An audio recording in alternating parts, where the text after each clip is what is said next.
Uktzin, Uktzin. Here we go. Okay.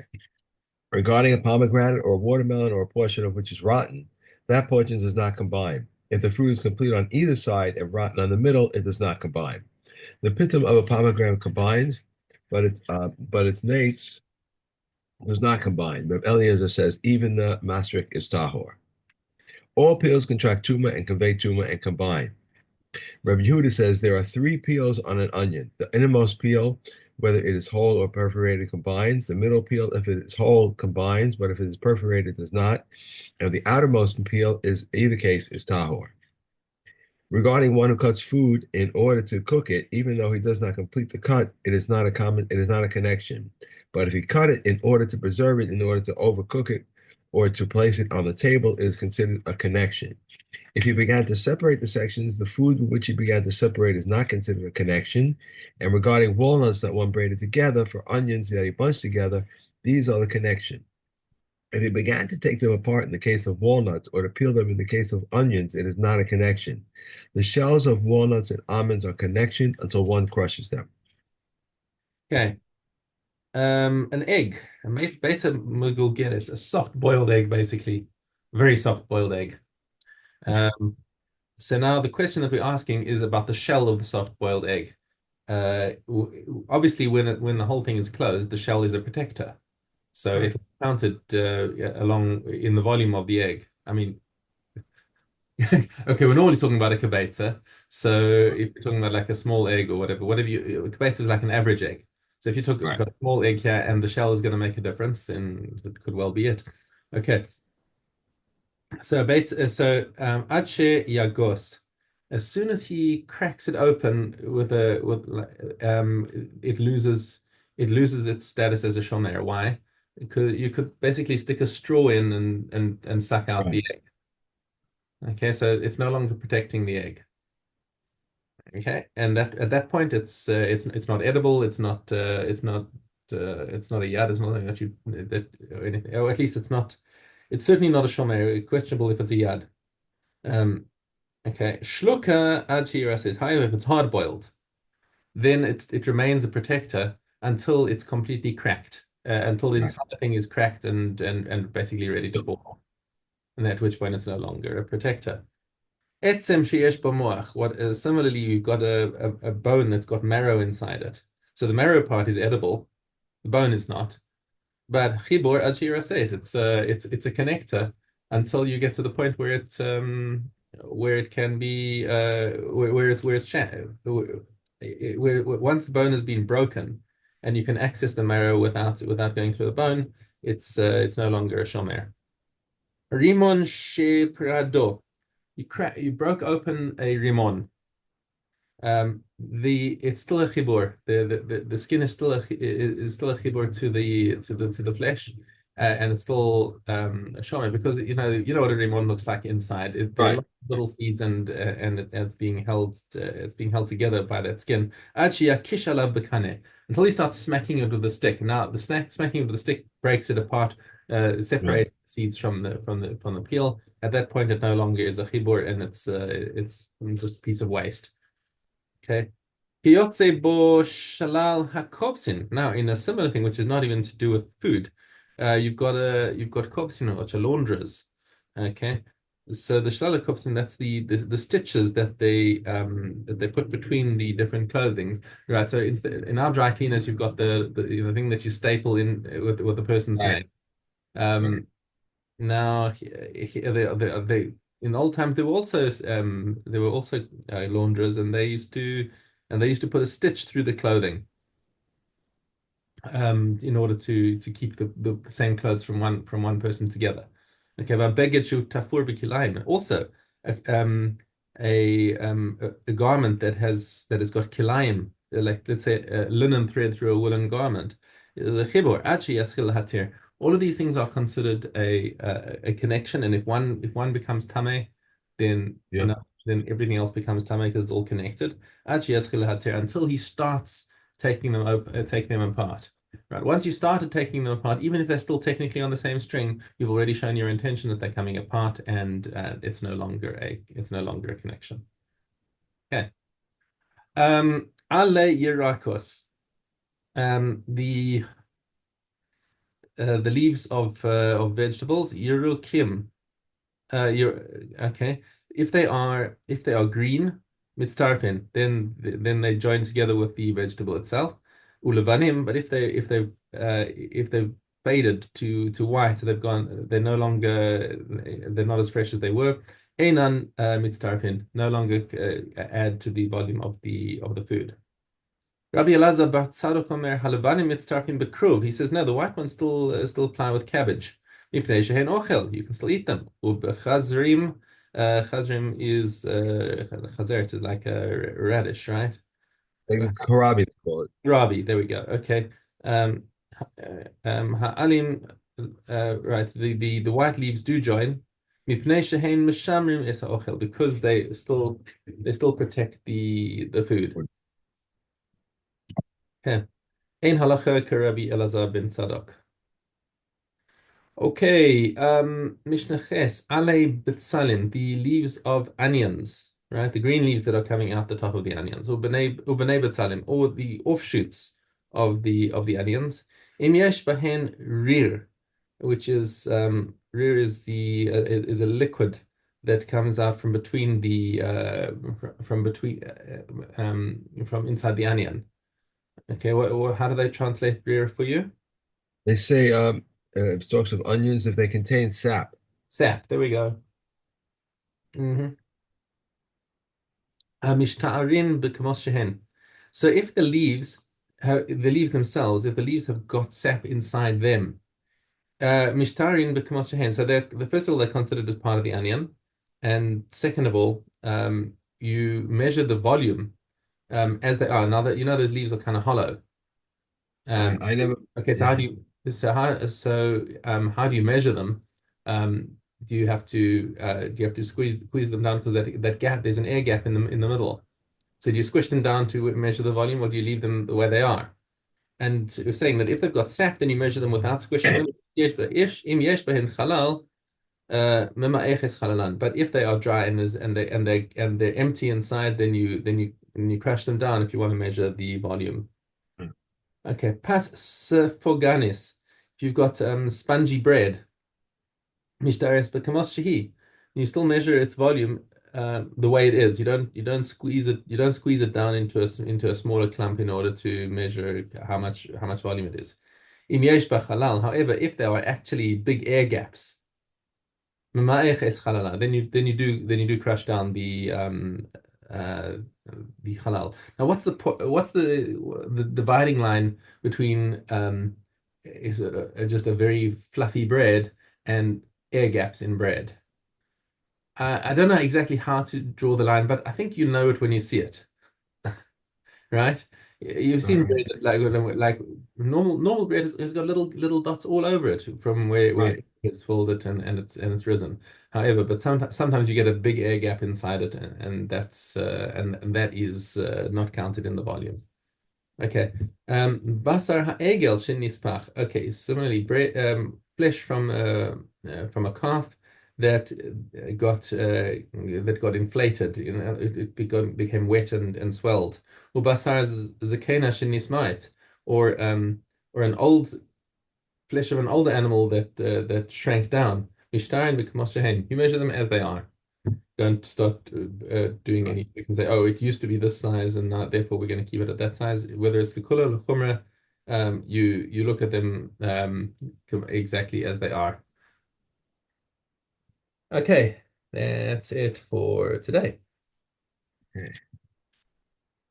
Um, Okay, Perek Gimel. Yudayim. Regarding one who inserts his hands into a house afflicted with saras, his hands are tummy to the first degree. These are the words of Rabbi Akiva. But the Chachamim say his hands are tummy to the degree of sheni. Anyone who renders clothing tummy during the time of his contact with a source of tuma renders hands tummy, causing them to become tummy to the first degree. These are the words of Rabbi Akiva. Now the Chachamim say he causes them to become tummy to the degree of sheni. They said to Rabbi Akiva, where do we find anywhere that hands are first degree of tuma? He said to them, how is it possible for them to be first degree of tumor unless his entire body becomes tame beside these cases? Food and articles that become tummy from liquids render hands tummy, causing them to become tummy to the degree of sheni. And these are the words of Rebbe Shua. But the comments say that which became tummy through contact with an avatuma renders hands tummy, and that which becomes tummy through contact with derived tuma does not render hands tummy. Reb Shimon ben Gamliel says there was an incident concerning a woman who became before my father, and she said to him, "My hands entered into the airspace of an earthenware vessel." And he said to her, "My daughter, what was the source of the tumor? Uh, what was the source of its tumor?" And he said, I did not hear what she said to him. The comment said the matter is clear. That which became tummy through an avatuma renders hands tummy, and that which became tummy through derived tumor does not render hands tummy. Anything that disqualifies tumor renders hands tummy, causing them to become tummy to the degree of sheni. One hand can render its pair tummy, but these are the words of Rabbi Shua. But the comment say a sheni does not create another sheni. He said to them, but they are not say kodesh tummy to the degree of sheni, and yet they render hands tummy. They said to him, we cannot deduce words of the Torah from words of the scribes. No words from the scribes from the words of the Torah, no words of the scribes from words of the scribes from the words of the scribes. Straps of tefillin that are sewn together with the tefillin render tummy hands that touch them. Reb Shimon said straps of tefillin do not render tummy hands that touch them. Okay. Hey, All right. מכשירן, ד' זין. 1 second. Right. Okay. So, okay, Zion. Rending produce that fell into a channel of water, and someone whose hands were tummy stretched out his hand and took it. Uh, his hands are tahor when the produce is tahor. But if he intended that his hands be rinsed, his hands are tahor because the produce included in the law of water is placed. Regarding a pot that is full of water and was placed in a mikveh, and an avatuma stretched out his hand and inserted it into the pot, and the pot is tummy. If the person was tummy through contact with it, a source of tuma, the pot is tahor. But as for all other liquids, they are tummy because water does not purify other liquids. Regarding one who fills an irrigation pipe until 3 days have elapsed, it is tummy. Rabbi Akiva says if the water in the pipe dried up, it is tahor immediately. But if it did not dry up even until 30 days have passed, it is tummy. Okay. And taharos. Dalit. And with animals, the hide, the gravy, the spices, the elal, the bones, the giddim, the horns, the coos combine to convey the tumor of foods, but not the tumor of nevela. Similarly, if someone slaughters a non-kosher animal for a non-Jew and is convulsing, it conveys tumor of foods, but not the tumor of nevela until it dies or he chops off its head. The Torah has provided more things that convey the tumor of foods that convey the tumor of nevela. Foods that contracted tumor from an Ava tumor and food that contracted tumor from a derived tumor combines with one another to convey tumor according to the level of the lesser of the two. How so? The volume of half an egg of Rishon food and the volume of half an egg of Shani food that one mixed together is a Shani. And the volume of half an egg of Shani food and the volume of half an egg of Shlishi food that one mixed up together is a Shlishi. The volume of an egg of Rishon food and the volume of an egg of Shani food that are mixed together is a Rishon. And if you separated them, this is a sheni and this is a sheni. If one fell by itself and that one fell by itself into a loaf of truma, they disqualify it, and they both fell together, they make it a sheni. The volume of an egg of sheni food and the volume of an egg of shlishi food that one mixed together is a sheni. If you split them, this one is a shlishi, that one is a shlishi. If this one fell by itself and that one fell by itself onto a loaf of truma, they do not qualify it, but if both fell together, they make a shlishi. The volume of an egg of Rishon food and the volume of an egg of Shlishi food that one mixed together is a Rishon. If you split them, then this one is a Sheni and that one is a Sheni because even one Shlishi that touches the Rishon becomes a Sheni. The volume of 2 eggs of Rishon food and the volume of 2 eggs of Sheni food that one mixed together is a Rishon. If we split it in two, this one is a Rishon and that one is a Rishon. Into 3 or 4, they are all Sheni. The volume of 2 eggs of Sheni food and the volume of 2 eggs of Shlishi food that one mixed together is a Sheni. And if you split them in two, this one is a sheni and that one is a sheni. Into 3 or 4, they are shlishi. Okay. Okay. We have Mila. Okay. Test. The chumetz, the levana, the katoris, the mincha of kohanim, and the mincha of anointed kohen, and libation mincha are subject to meila when they are consecrated. Once they are consecrated in a sacred service vessel, they become prepared to be disqualified through contact with a Tevel Yom, through contact with a Mechusa Kapurim, or with remaining past their time. One is liable on account of a Nosa or a Tame, but pickle does not apply to them. The general rule is any sacrificial item that has permitters is not liable on its account for pickle, Nosa, or Tame until its permitters have been offered. Any sacrificial item does not have permitters. As soon as it is consecrated in a sacred service vessel, one is liable on its account, Pendosa or Tame, but pickle does not apply to it. The offspring of a katos, the chamor of a katos, and the katos whose owners have died or left to die, regarding a katos whose year has passed and one that was lost and then one found blemished. If the owners have anointed their for their sin, it is left to die, and if it does not, and it does not make a tamura. And it is forbidden for benefit, but it's subject to Me'ilah. If before the owners have atoned for their sin, it is left to graze until it develops a blemish, and then it is sold, and the owner purchases another katos with his proceeds, and the original katos makes a tamura and is subject to Me'ilah. Regarding one who sets aside money for the zeros offerings, the money is not permitted for benefit, but is not subject to Me'ilah, since all the money is fit to be brought as a shlomim. If the Nazir died and the money was unspecified, it falls into the funds of voluntary offerings. If the money was specified, the money designated for the katos should go to the Dead Sea, and that money is not permitted for benefit, but is not permitted, but not subject to Me'ilah. With the money designated for the Ola, they should bring an Ola, and with the money designated for this shlomin, they should bring a shlomin. And the shlomin may be eaten for one day, and does not require the accompanying bread. Right. Baba Kama. Okay. Gimel. If one recognizes his utensils or his books in another's possession, and a report of theft has gone forth in the city concerning him, the purchaser must swear how much he paid, and he receives it. Otherwise, he does not avail him, for he said he sold them to another, and this one purchased from him. If this one came with his barrel of wine, and this one came with a jug of honey, and the jug of honey cracked, and this one spilled out his wine and saved the honey in it, he is entitled only to his wages. But if he said, I will save yours, and you will pay for mine, he is obligated to pay him.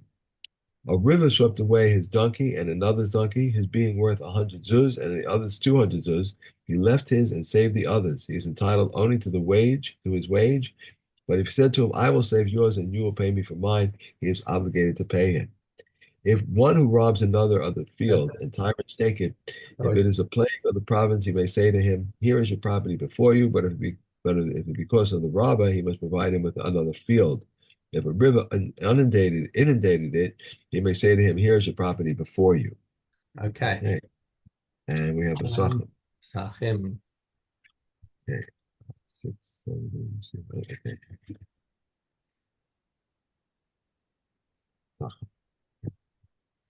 The evening of the 14th of Nisan, we must search for the chametz by the light of a candle. Any place into which chametz is not brought does not require a search. So why have the sages say 2 rows of a wine cellar must be searched? The sage is referring to a place where chametz is brought. Beis Shammai said 2 rows over the entire front of the wine cellar must be searched, but Beis Hillel says the 2 outer rows, which are the uppermost. We need not be concerned with that a weasel may have dragged chametz from house to house or from place to place, for if so, then we would have to be concerned from courtyard to courtyard or from town to town, and there would be no end to the matter. Rabbi Yehuda says we must search on the evening of the 14th, or on the morning of the 14th, or on the time of the removal. But the comments say if one did not search on the evening of the 14th, he must search on the day of the 14th. If he did not search on the day of the 14th, he must search during the festival. If he did not search during the festival, he must search after the festival.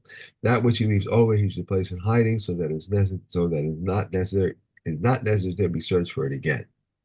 Okay. And with that. So I'll wait for your phone call on Friday.